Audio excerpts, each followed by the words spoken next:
Hello everyone and welcome back to another video. So today we're going to go ahead and talk about the top 5 most useless units in Age of Empires 2. Now there are a lot of units that you probably just don't want to play with usually because it's not the Civ strength and the civilization that you're playing just has better options, or the more go-to options that you usually see. However, some of the units, although they're not the best, are still pretty decent options that you can rely on certain situations. However, there's a handful of units in the game that you just never want to make regardless of the situation, and in this video we're going to talk about those units. So without further ado, let's hop right in and take a look at the top 5 list.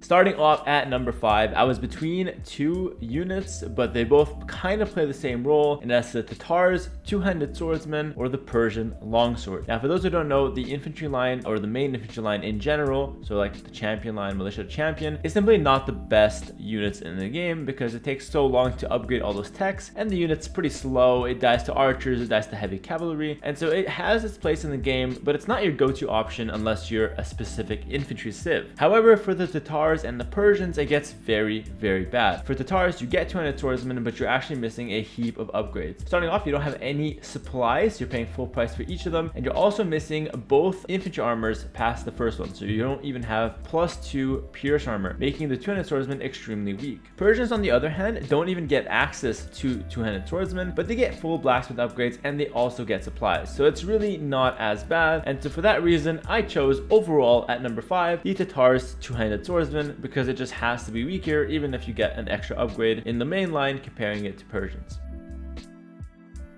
Moving on to number 4, this is actually pretty depressing, but I have to mention it. It is the Bohemian wagon, the Hussite wagon. Now this unit isn't even bad. It's not even like it's a bad unit, it's useless, and that's the point I want to try to make here. There are some situations where you could go for this unit in like 1 or 2 of them, but if this is at any point a discussion to make this unit your composition, you're just completely trolling the game basically, because this unit is, although tanky, dealing very little damage, extremely clunky to use, and it just provides very little utility for your army. There might be people saying, yo, you actually could use the blocking effect by putting the Hussite wagon in front of skirmishers and archers to lower the damage from oncoming projectiles. And while that sounds really good in theory, it's almost impossible to use it in practice to a point where it's even mediocrely effective. And you're just never going to have the perfect scenario where your army's going to be behind the wagon in front, soaking up other ranged fights. It's just simply not happening in like 99% of the case. This unit does have a small use. It's just like being annoying in your opponent's economy. You just send 1 or 2 of them under his town center and force them to deal with it. But if he has any melee units on the field, he'll easily take them out. It was a scary unit when it first came out, but once it got figured out, it really is quite a useless unit.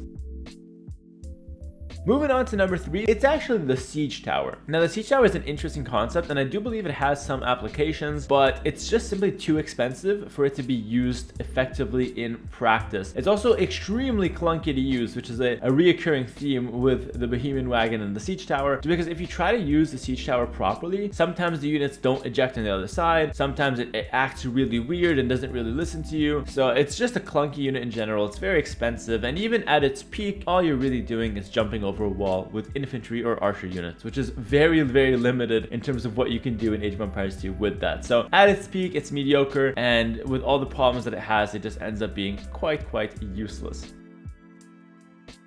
Moving on to number 2, we've got the Turk Skirmisher. That's right, no elite skirmisher for the Turks. This is probably something that was probably predictable. No elite skirmisher means that the skirmishers are going to be extremely vulnerable. They don't have that much pierce armor, they don't do that much damage, they're missing a range. So overall the unit is just quite useless. The stats just simply don't add up. And you might be thinking, what about the Turk Spearman? That's also pretty useless, but I have something even more useless than the Turk Spearman higher up on the list, so don't worry about that, I'm getting to it. But for the time being, the Turk Skirmisher definitely gets number 2 spot, because there's simply no place where you can ever make use of this unit in a real game. In Feudal Age you can justify a little bit, but going into late game as part of your composition, there's just no place for it.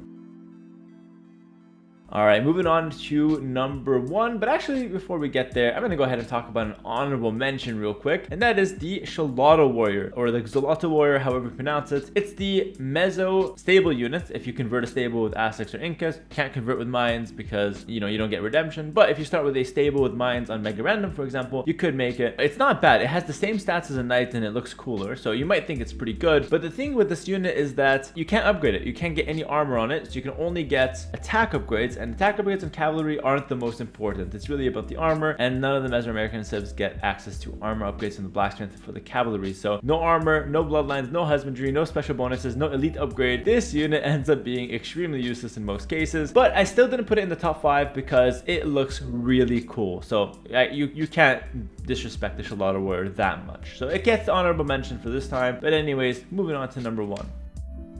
Alright, at number 1, I present to you the most useless unit in the entire game, according to me, and I'm sure you guys will agree once you actually see what it is. I wonder if you guys actually guessed what it is, so let me know in the comments before I reveal it if you guys can guess what this unit is. Don't cheat, don't hear the unit and then go comment, so let's play fair and square. But anyways, the most useless unit in Age of Empires 2 is the Gurjara's Spearman. This unit, I mean, just take a look at this abomination. First of all, you don't get the pikeman upgrade. Second of all, you don't get squires, so right away you're missing 2 key upgrades, or should I say 3 if you include the help tech, from the barracks. So barracks is doing us no favors, and if you go to the blacksmith, we're missing blast furnace. So we have a spearman with no squires, and he's missing the last 2 attack. That is fully upgraded, a 3+2 slow ass spearman, and the saving grace is that he's got all the armor upgrades. But yeah, it's absolutely the most useless unit. I don't see a single situation past like early feudal age where you're gonna make use of the Gurjara spearman. It has no place in the game pretty much, and it's just the weakest unit in the entire game. Not much more to say. Thank you all for watching this video. If you guys agree with my picks, definitely let me know in the comments. If you guys can think of something else that's even more useless than some of the picks that I have on the list, be sure to let me know as well. I'm always open to suggestions, and honestly, there's a lot of useless units in this game because that's just the nature of having so many different civilizations. I thought of the Malay Light Cav, I thought of the Teuton Scout, but I was pretty solid feeling about my list, and if you guys, like I said, disagree, do let me know. Thank you so much for watching, and I'll catch you guys in the next video. Peace!